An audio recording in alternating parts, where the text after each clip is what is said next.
दोस्तों नमस्कार। अफगानिस्तान का आप देख ही रहे हैं क्या हो रहा है, क्या मामला है अफगानिस्तान का। लेकिन अफगानिस्तान को पूरा समझने के लिए कि इस वक्त जो वहाँ पर पोजीशन है वो पोजीशन कैसे बनी, क्या है, थोड़ा सा बैकग्राउंड समझना पड़ेगा।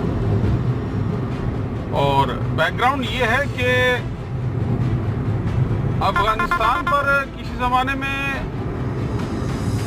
मतलब अफगानिस्तान कुछ ज़माने में बहुत खुशहाल देश माना जाता था। काबुल यूनिवर्सिटी को एक बहुत ही प्रोमिनेंट इंस्टीट्यूशन फॉर एजुकेशन माना जाता था साउथ एशिया के अंदर। बहुत नामी थी काबुल यूनिवर्सिटी और बहुत सारी फिल्मों की शूटिंग हुई है, अगर आपको याद हो तो। जैसे धर्मात्मा, उसकी शूटिंग वहीं की थी फिरोज खान ने। और भी ऐसी बहुत सारी फिल्में थीं जो अपनी खूबसूरती के कारण वहाँ डायरेक्टर्स को अट्रैक्ट करती थी और बहुत सारी फिल्में बनी वहाँ। लेकिन उसके बाद ही फिर जो है वो रूस का वहाँ पर इन्वेजन हुआ, रशिया ने इन्वेड किया और इन्वेड करके और वहाँ पर उन्होंने कब्जा कर लिया अफगानिस्तान पर। उसके बाद रशिया जो है वहाँ पर अपनी हुकूमत चलाने लगा, अपनी मिलिट्री उतार दी, अपने टैंक्स और सारा कुछ। अल्टीमेटली ये चलता रहा, मुल्क बर्बाद होता रहा। मुल्क में एक नई चीज़ पैदा हो गई, नए वॉरियर्स पैदा हो गए जिनको मुजाहिदीन कहा जाता था, जिनको यूएस ट्रेन करता था। आज भले अमेरिका कहता हो ना या कुछ और बताए, लेकिन हकीकत यह है कि मुजाहिदीन की ट्रेनिंग खुद अमेरिका ने करी है। और इसका प्रमाण सबसे बड़ा ये है कि अगर आप थोड़े से अंग्रेजी फिल्मों के शौकीन हैं तो आपने एक फिल्म देखी होगी, रैम्बो। रैम्बो के लगभग 6 या मेरा ख्याल है 5 या 6 पार्ट बने हैं, सिल्वेस्टर स्टैलोन की पिक्चर है। तो उसमें भी मेरा ख्याल है पार्ट 3 और 4 जो है वो अफगानिस्तान पर बेस्ड है कि यूएस से वो स्टैलोन जाते हैं वहाँ पर और मुजाहिदीन की मदद करते हैं, उनको ट्रेन करते हैं और रूस के खिलाफ जंग लड़ते हैं। तो ट्रेन किया इस तरह से जिसको डिनाई नहीं कर सकता यूएस। और बाद में फिर वो मुजाहिदीन इतने स्ट्रांग हो, 2001 में आपको याद होगा वर्ल्ड ट्रेड सेंटर पर 2 प्लेन जाकर के टकरा गए। वर्ल्ड ट्रेड सेंटर फौरन देखते ही देखते ढह गया और उसके बाद उसका जो है क्लेम किया ओसामा बिन लादेन ने। Osama bin Laden multi millionaire थे और वो बेसिकली सऊदी अरबिया में जो रिजीम है उसके खिलाफ है। इन शॉर्ट अगर आसान भाषा में आपको समझाऊं मैं, इसके पीछे बहुत लंबी चौड़ी कहानी है, वो फिर किसी एपिसोड में आपको समझाऊंगा मैं, मगर बेसिकली वो उसके खिलाफ है। जो रजीम है इस वक्त, जो वहाँ बादशाहत है, वो उसके खिलाफ है। उनको लगता है ये बादशाह जो है ये अमेरिकन पिट्ठू है, उसको ऐसा लगता था। तो हालांकि ओसामा बिन लादेन की पूरी जिंदगी अमेरिका में भी थी, उसके बच्चे वगैरह सारे अमेरिका में पढ़ते हैं। ये भी कमाल की बात है कि जो इंसान खुद यूएस में पढ़ के आया हो, जिसकी आधी से ज्यादा फैमिली यूएस में रही हो, जिसके भाई बहन सारे यूएस बेस्ड हैं, वहाँ एजुकेशन हासिल करी, क्योंकि ओसामा बिन लादेन भी एक बहुत ही रिच फैमिली को बिलोंग करते हैं। और मेरा ख्याल है कि कहीं ना कहीं एक रॉयल कनेक्शन भी है रॉयल फैमिली से सऊदी अरबिया की। तो आप समझ सकते हैं कि पैसे की कमी है नहीं इनके पास। तो ये सारे यूएस बेस्ड हैं, जितने भी मिडल ईस्ट में रजीम्स हैं, किंग्स हैं, प्रिंस हैं, तो इनका कहीं ना कहीं अमेरिका के साथ एक रिश्ता है। तो कहने की बात यह है कि इसके बावजूद भी उनको ये लगा, ओसामा बिन लादेन को ये लगा कि जो रजीम है इस वक्त सऊदी अरबिया में वो यूएस को सपोर्ट करती है और बहुत प्रॉपर तरीके से सऊदी अरबिया को नहीं चला रहे। तो उन्होंने क्या किया, वो यूएस को बदला लेने के लिए, यूएस से उसको नीचा दिखाने के लिए कि आप हमारे यहाँ इंटरफेयर मत कीजिए और आप सऊदी अरबिया से बाहर निकल जाइए और यहाँ रॉयल फैमिली से कोई ताल्लुक ना रखें, वो एक मामला हुआ वर्ल्ड ट्रेड सेंटर वाला। उसके फौरन बाद जो है वो उसमें बहुत लोग मारे गए, लगभग मेरा ख्याल है 3-3.5 हज़ार लोग तो ऑफिशियली है जो मारे गए थे। तो ये एक बहुत ही दुखद घटना थी, सिर्फ यूएस के लिए नहीं पूरी दुनिया के लिए। और बहुत रिजॉइस किया इन लोगों ने। मार करके कोई कैसे खुश हो सकता है, मेरे समझ के बाहर है ये बात कि कोई किसी को मार करके कैसे रिजॉइस कर सकता है, कैसे जश्न मना सकता है। ये बहुत ही अनफॉर्चुनेट है। ये कौन सा धर्म है, कौन सी आइडियोलॉजी है, किस धर्म को मानते हैं, क्योंकि उस धर्म को मानने वाला तो मैं भी हूँ। लेकिन मुझे तो नहीं मालूम है कि ऐसा कहीं लिखा हो या ऐसा कहीं किसी ने बताया हो, तो बहरहाल उस पर हम फिर बात करेंगे। आज मैं वो रिलीजन की कंट्रोवर्सी में नहीं जाऊंगा, क्योंकि इसके लिए फिर एक पूरा लंबा चौड़ा एपिसोड चाहिए होगा, कोट करना होगा मुझे होली बुक कुरान को, तब आपको समझा सकूंगा मैं, तो उसके लिए फिर हम लोग करेंगे। तो मैं कह रहा था आपको ओसामा बिन लादेन की तरह। उसके बाद ही फिर यूएस ने अफगानिस्तान में फोर्सेज उतार दी, एलिट फोर्सेज आ गई, यानी सारी मिली जुली साझा फोर्सेज जो थी वो यहाँ आ गई अफगानिस्तान में, उनको पीटना शुरू किया। ये लोग बामियान वाला हादसा याद होगा, इस दौरान तालिबान जो है अपने आप को गवर्नमेंट डिक्लेयर कर चुके थे तब तक, मुल्ला उमर उसके जो है हेड हुआ करते थे।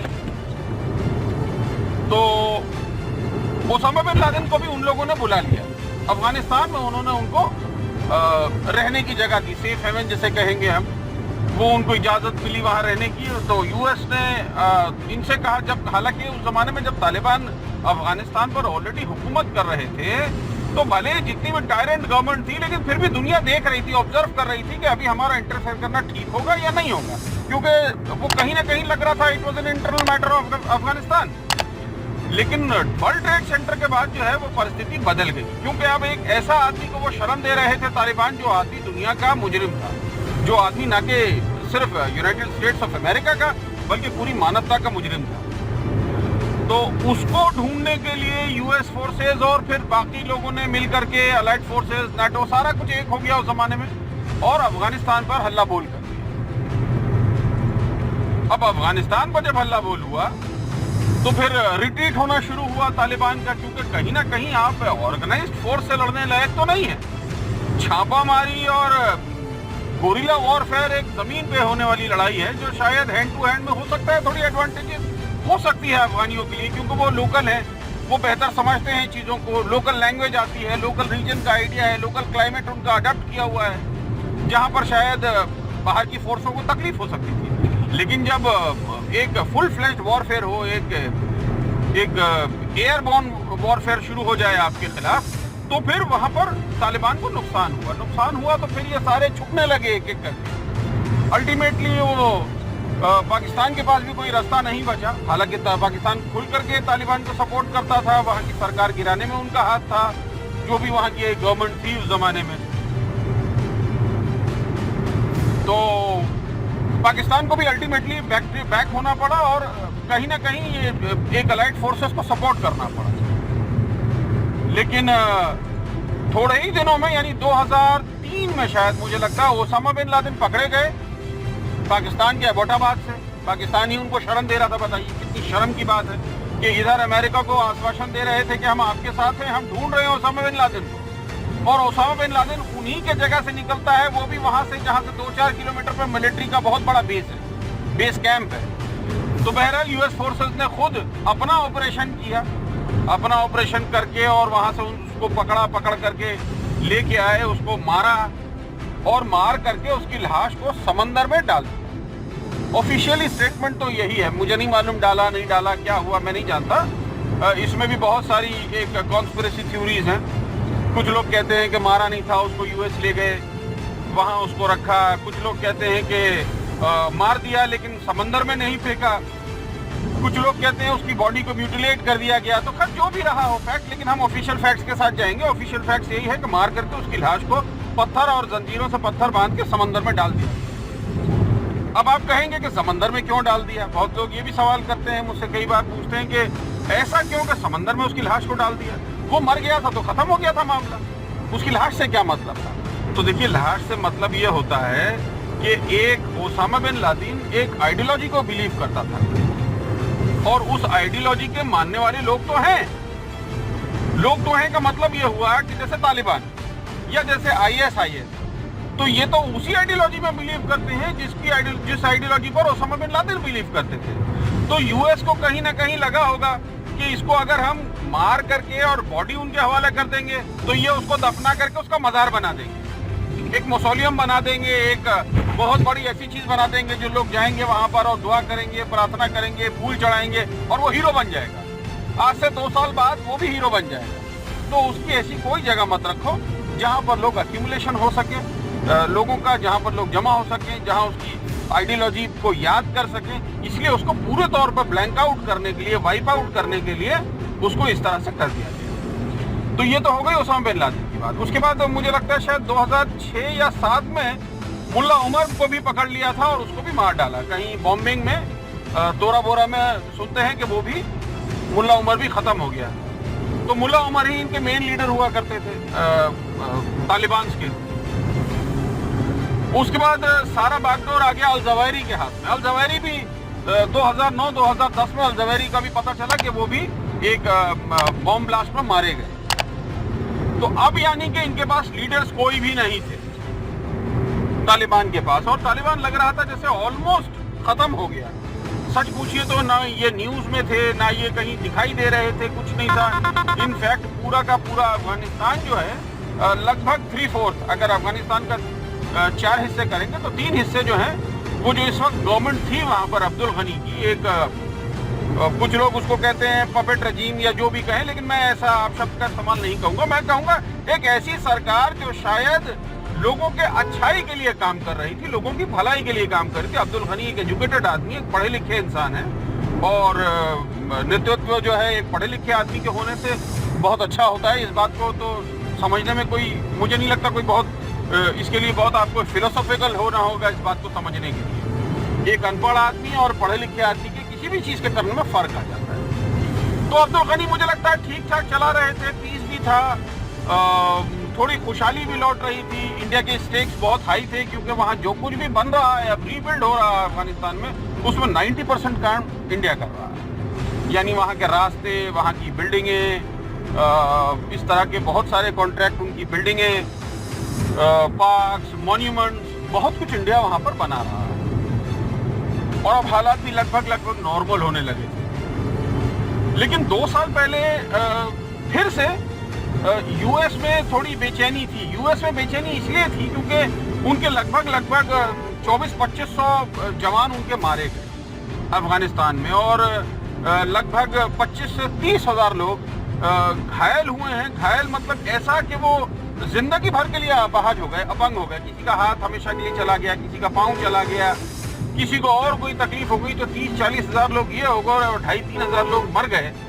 इससे वहां पर यूएस में बहुत ज्यादा रिपरकेशंस हो रहे थे। यानी ये समझिए कि वो ओबामा के जमाने से थोड़ा करके ये बातें हो रही थी। लोग वहां बहुत नाराज थे कि दूसरों को झगड़ों में हम क्या कर रहे हैं। ठीक है, हम गए थे, ओसामा बिन लादेन ने हमारे देश पर हमला किया था, जो एक नॉर्मल अमेरिकन इंसान की सोच है वो ये है कि हमारे देश पर हमला किया था, अब ये हमने उसको मार दिया, मुल्ला उमर को भी खत्म कर दिया, अल-जवाहिरी को भी खत्म कर दिया। तो लेट्स कम बैक। हम दूसरों की लड़ाई क्यों लड़े? हमारे बच्चे जाके दूसरों की लड़ाई क्यों करें? अगर अफगानिस्तान में अफगानियों को कोई परेशानी है तो ये उनको लड़ना होगा, ये उनकी लड़ाई है। तालिबान से लड़ना होगा तो उनको लड़ना होगा, हम नहीं लड़ेंगे। तो इसी दौरान समझिए कि 3 इलेक्शन हो गए। ओबामा का इलेक्शन हो गया, फिर वो बीच में वो आ गए थे, ट्रंप थे, और ट्रंप के बाद अब फिर बाइडेन आ गए। तो ये सारा कुछ चलता रहा और ये इलेक्शंस भी होते रहे। तो अल्टीमेटली यूएस एक प्रेशर में आ गया। एक डोमेस्टिक पॉलिटिक्स भी होती है जिस कारण से बहुत परेशानी पड़ती है। तो किसी ज़माने में ट्रंप ने कहा था कि हम यहाँ से नहीं जाएंगे। जब वो पिछली बार इलेक्शन जीते थे ट्रंप, तो उन्होंने कहा था कि नहीं, हम यहाँ फोर्सेस बढ़ाएंगे, हम यहाँ से नहीं जाएंगे, हम यहाँ रहेंगे अभी और। लेकिन अल्टीमेटली जब उन्होंने देखा कि वो लोग सवाल करने लगे, लोग नाराज होने लगे, तो फिर ट्रंप ने भी थोड़ा सा अपने बातों को चेंज किया, और चेंज करके कहा कि नहीं ठीक है, एक डेट लाइन बना देंगे हम कि इस समय तक पूरा का पूरा वापस आ जाता है। और इसी बीच कतर में, दोहा में मेरा ख्याल है 2 साल पहले एक तालिबान और यूएस के बीच में एक वार्तालाप हुआ, एक समझौता हुआ। एग्जैक्ट समझौता देखिए जो हुआ वो तो किसी को नहीं मालूम है क्या हुआ, लेकिन जो समझौते की बातें निकल के आई वो ये आई कि यूएस अब अफगानिस्तान से बाहर चला जाएगा। तालिबान को कहा है कि आप अगर कंट्रोल करेंगे तो करिए, आप और वो मिलकर के चलाइए। यानी जो सरकार थी इस वक्त अब्दुल गनी की और तालिबान, चाहे आप मिलके चलाइए और चाहे तो आप पावर को ले लीजिए, वो आपका इंटरनल मामला है, बट कोई भी खून खराबा नहीं होना चाहिए। तो ऐसा एक मुआहिदा यूएस और उनके बीच हुआ, जिसमें तालिबान ने, जो उनके रिप्रेजेंटेटिव थे वहां पर मुआहदे में, उन्होंने एग्री किया कि हाँ ठीक है, कोई खून खराबा नहीं होगा, बहुत पीसफुल ट्रांसफर ऑफ पावर होगा और यूएस से हमारा कोई झगड़ा नहीं है, यूएस जा सकता है। उसके बाद ही यूएस जो है थोड़ा थोड़ा करके बाहर जाने लगा। तो समझिए कि $750 बिलियन, 775 बिलियन डॉलर 20,000 में खर्च करने के बाद क्या अचीवमेंट है यूएस का, ये आप देख रहे हैं। ठीक है, 20 साल तक उन्होंने पीस लाने की कोशिश करी, वो वहां रहे, मगर अल्टीमेटली जो नुकसान हुआ वो तो लोगों का हुआ, लोकल अफगानियों का नुकसान हुआ। स्कूल कॉलेजेस बंद थे, किसी तरह वो आस्ते आस्ते करके चालू हुए, लड़कियों का बाहर निकलना बंद था, उनका स्कूल जाना बंद था, ये सारी चीजें ठीक करी, तो ये सारे हालात अच्छे होते जा रहे थे। लेकिन अब्रप्टली इस तरह से फिर से अफगानिस्तान से यूएस का चले जाना, या फिर कुछ नहीं कहना, या फिर कोई मिलिट्री सपोर्ट नहीं करना अफगान फोर्सेस को, नतीजा ये हुआ कि अब्दुल गनी को रातों रात भाग जाना पड़ा और कतर पहुंच करके उन्होंने अपना रेजिग्नेशन दे दिया, तालिबान के हवाले किया और कहा कि मैं जा रहा हूं, मैं नहीं चाहता कि खून खराबा हो। और बहुत सारे उनके एमपी और पार्लियामेंटेरियन और मंत्री भाग करके भारत आ गए। कल की ही फ्लाइट से बहुत सारे लोग अफगानिस्तान से वापस आए। हमारा हाई कमीशन अभी भी वहाँ खुला है और सफारत खाना जिसको कहते हैं, तो उसके लिए भी गवर्नमेंट ऑफ इंडिया कोशिश कर रही है कि जो हमारे इंडियंस वहाँ फंसे हुए हैं और जो हमारा वहाँ पर एम्बेसी है, जो उसके एम्प्लॉइज हैं, उनको किस तरह से लाया जाए अगर हालात बिगड़ते हैं, तो उसको चेकआउट किया जा रहा है। और आज मैंने देखा कि वो सरकार ने डिसीजन ले लिया है और बहुत ही वेल प्रिपेयर्ड है कि अगर हालात वहाँ बिगड़े तो इनका एक्शन प्लान क्या होगा। मतलब गवर्नमेंट ऑफ इंडिया ने ये चेकआउट कर लिया है। अब रही तालिबान की बात, तो तालिबान को पाकिस्तान का पूरा समर्थन है। कोई भी अगर ये सोच रहा है कि पाकिस्तान ने अपनी ये हरकतें छोड़ दी हैं तो वो बेचारा मासूम या नासमझ है, क्योंकि तालिबान बनाया हुआ ही है पाकिस्तान का और पाकिस्तान पूरा सपोर्ट कर रहा है उसको, और पाकिस्तान उसको यूज करना चाहेगा भारत के खिलाफ। कहीं ना कहीं ये इंटरनल पॉलिटिक्स के चक्कर में तालिबान को बढ़ावा दिया जा रहा था पाकिस्तान की तरफ से, और उसको वो यूज करना चाहते थे कि कहीं ना कहीं वो एक भारत को डराने के लिए, भारत को परेशान करने के लिए, ये एक साजिश की तरह मैं इसको कहूँगा। हालांकि अभी तो उन्होंने बॉर्डर अपने बंद कर रखे हैं, लेकिन क्योंकि अब तालिबान मजबूत होता जा रहा है, कल से तालिबान ने अपनी हुकूमत का भी ऐलान कर दिया है। जो अफगानिस्तान का अभी झंडा था इस वक्त जो नया था, फ्लैग 2001 में जो मनोनीत किया गया था, सोचा गया था या बनाया गया था या माना गया था, उसको हटा करके तालिबान ने फिलहाल अपना झंडा जो है प्रेसिडेंशियल पैलेस पर लगा दिया है। तो अब देखना ये है, जो बहुत इंपॉर्टेंट चीज है वो ये है कि अब इसके आगे क्या होगा, क्योंकि तालिबान एक बार जब पावरफुल हो जाएंगे, तो आपको याद होगा बामियान में इन्होंने क्या किया, आपको याद होगा गौतम बुद्ध की मूर्तियां थी, उसके साथ तालिबान ने क्या किया। आपको पता है तालिबान का पुराना रिकॉर्ड क्या रहा है कि फुटबॉल ग्राउंड्स में इन लोगों ने लोगों को पकड़ पकड़ के गोलियां मारी हैं और लैंप पोस्ट से टांगा है और गोल पोस्ट से टांग करके उनको हाथ पैर बांध के उनको बीहेड किया है। यही पॉलिसी अलकायदा की रही है, यही पॉलिसी ISIS की रही है। तो ये कहीं ना कहीं सारे लोग एक ही थाली के चट्टे बट्टे। अब अगर इन लोगों के हाथ में पावर आ जाता है, कोई देश आ जाता है, तो ये कैसे चलाएंगे? सच पूछिए तो पूरी दुनिया जानना चाहती है। अच्छे अच्छे विशेषज्ञ बैठ करके सोच रहे हैं कि अगर इनके हाथ में अब पावर आ जाए। आज तक तो ये था, ये छापामारी कर रहे थे और छापामारी करने में कोई रिस्पॉन्सिबिलिटी तो होती नहीं है, ना आपको किसी को जवाब देना है। लेकिन अब तो आप अकाउंटेबल हो जाएंगे। जब आपने अपना झंडा फहरा दिया, आपने अफगानिस्तान को अपना एक स्टेट डिक्लेयर कर दिया, अफगानिस्तान में आप अपनी सरकार को बता दी कि हम पावर में हैं, गनी चले गए और हमने ब्लडलेस कू कर लिया, ब्लडलेस शिफ्ट ऑफ पावर कर लिया, माफ कीजिएगा कू नहीं, ब्लडलेस शिफ्ट ऑफ पावर हो चुका है। तो अब देखना ये होगा कि क्या पोजीशन ठहरती है, ये ऐसा क्या करेंगे अब, ये बहुत इंपॉर्टेंट होगा देखना। तो अब क्योंकि पाकिस्तान का इसमें इन्वॉल्वमेंट है, नहीं है ऐसा नहीं है, पाकिस्तान का बहुत मेजर इन्वॉल्वमेंट है। और अब देखना यह होगा कि पाकिस्तान को इससे क्या फायदा पहुंचता है। क्या पाकिस्तान की बात तालिबान अब भी सुनेंगे? क्या तालिबान को पाकिस्तान इसी तरह यूज करता रहेगा जैसा यूज कर रहा था इतने दिनों से, या इसमें भी कोई चेंजेस आएंगे? तो ये मुझे नहीं लगता। सच पूछिए, एक प्रैक्टिकल नॉलेज जो है जो एक जर्नल, एक परसेप्शन है, एक जर्नल जो एक सोच है दुनिया की, वो ये है कि जो चोर बदमाश होते हैं, जो गुंडे मवाली होते हैं, वो कभी भी किसी भी हाल में, किसी भी दौर में कोई भी ऐसा काम नहीं कर सकते जो सराहनीय हो, कभी कर ही नहीं सकते वो। तो उनको आदत पड़ी हुई है खून खराबे की, उनको आदत पड़ी हुई है लड़ाई झगड़े की, उनको आदत पड़ी हुई है इररिस्पॉन्सिबल रहने की। तो ये कैसे जाएगा? और फिर उनका एक स्टिंजी माइंडसेट है। जो लोग बामियान में कर सकते हैं, मैं कैसे मानूं कि अब नहीं करेंगे? बामियान में जो हादसा हुआ था, जो गौतम बुद्ध की मूर्तियों को डिफेस किया गया, तोड़ा गया और उसको बर्बाद किया गया, वो उस जमाने में भी तो तालिबान ही, कुछ देर के लिए सही, लेकिन थी तो तालिबान की ही हुकूमत, यही थे उस जमाने में भी पावर। तो अब हम कैसे मान लें कि ये सारा कुछ पीसफुल होगा? ये कैसे मान लें कि यूएस के साथ जो दोहा में उनका कोई अगर एग्रीमेंट, सीक्रेट एग्रीमेंट हुआ है, तो ये लोग उस पर रहेंगे? अब उसके बाद देखना ये होगा कि अब अगर ये इस पर नहीं रहते हैं, अगर अब ये इससे डिविएट करते हैं और फिर से उन्हीं चीजों पर आते हैं जहां ये 20 साल पहले जहां तक चले थे, तो वर्ल्ड का इनके खिलाफ एक क्या मोमेंटम होगा? क्या सोच रहा है दुनिया, क्या सोच रही है? क्या करेगा यूएस, क्या करेगा भारत, क्या करेगा रूस, क्या करेगा चाइना? ये इंपॉर्टेंट सिचुएशंस हैं जो मुझे लगता है अगले बहुत ज्यादा नहीं, मुझे लगता है शायद 15-20 दिन के अंदर ही पिक्चर साफ हो जाए कि ये लोग ठीक से चला सकेंगे या नहीं चला। अभी तो इनके ये कह रहे हैं, अभी इनके जो भी स्पोक्स पर्सन हैं, वो जो भी इंटरनेशनल मीडिया में आकर कह रहे हैं, प्रेस ब्रीफिंग कर रहे हैं, तो यही कर रहे हैं कि नहीं, हमने कोई दुश्मनी नहीं करनी किसी से, हम किसी का बुरा नहीं चाहते हैं, हम कोई बदले की कार्रवाई नहीं करेंगे। मगर ये बात कह कौन रहा है? ये बात वो लोग कह रहे हैं जिन्होंने बामियान को नुकसान पहुंचाया।